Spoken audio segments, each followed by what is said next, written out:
ಜಿಲ್ಲಾ ನಾಗರಿಕ ಸಮಿತಿಯವರ ಪರಿಸರ ಸ್ನೇಹಿ ಕಾರ್ಯಕ್ರಮಗಳ ಸರಣಿಯಲ್ಲಿ ಹಳೆ ಬಟ್ಟೆಗಳಿಗೆ ಮರುಜೀವ ನೀಡಿರುವ ಕಾರ್ಯಕ್ರಮವು ಒಂದಾಗಿದೆ.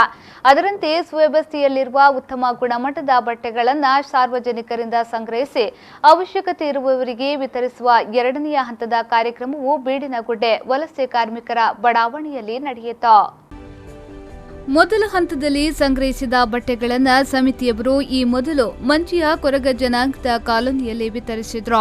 ಬಟ್ಟೆ ವಿತರಣಾ ಕಾರ್ಯಕ್ರಮದಲ್ಲಿ ನಾಗರಿಕ ಸಮಿತಿಯ ಪ್ರಧಾನ ಕಾರ್ಯದರ್ಶಿ ನಿತ್ಯಾನಂದ ಬಳಕಾಡು, ತಾರನಾಥ್ ಮೆಸ್ತಾ ಶಿರೂರು ಉಪಸ್ಥಿತರಿದ್ದರು. ಸ್ಥಳೀಯರಾದ ಪ್ರಶಾಂತ್ ಪೂಜಾರಿ ಅವರು ಕಾರ್ಮಿಕರನ್ನ ಸೇರಿಸುವಲ್ಲಿ ಪ್ರಚಾರ ಪಡಿಸಿ ಸಹಕರಿಸಿದ್ರು.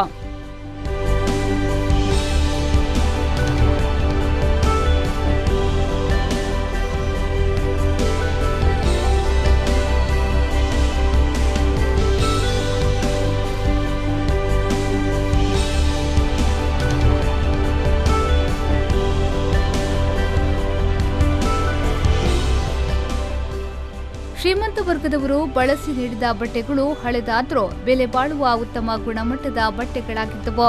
ಎಲ್ಲವೂ ಹೊಸತರಂತೆ ಕಾಣುತ್ತಿದ್ದವು.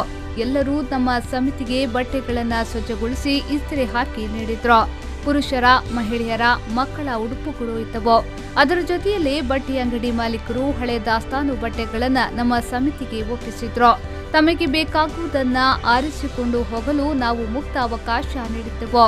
ಎಲ್ಲವನ್ನ ವಲಸೆ ಕಾರ್ಮಿಕರು ತಮಗೆ ಬೇಕಾದವುಗಳನ್ನ ಅವರೇ ತಮಗೆ ಸೂಕ್ತವಾದವುಗಳನ್ನ ಆರಿಸಿಕೊಂಡು ಹೋಗಿದ್ದಾರೆ.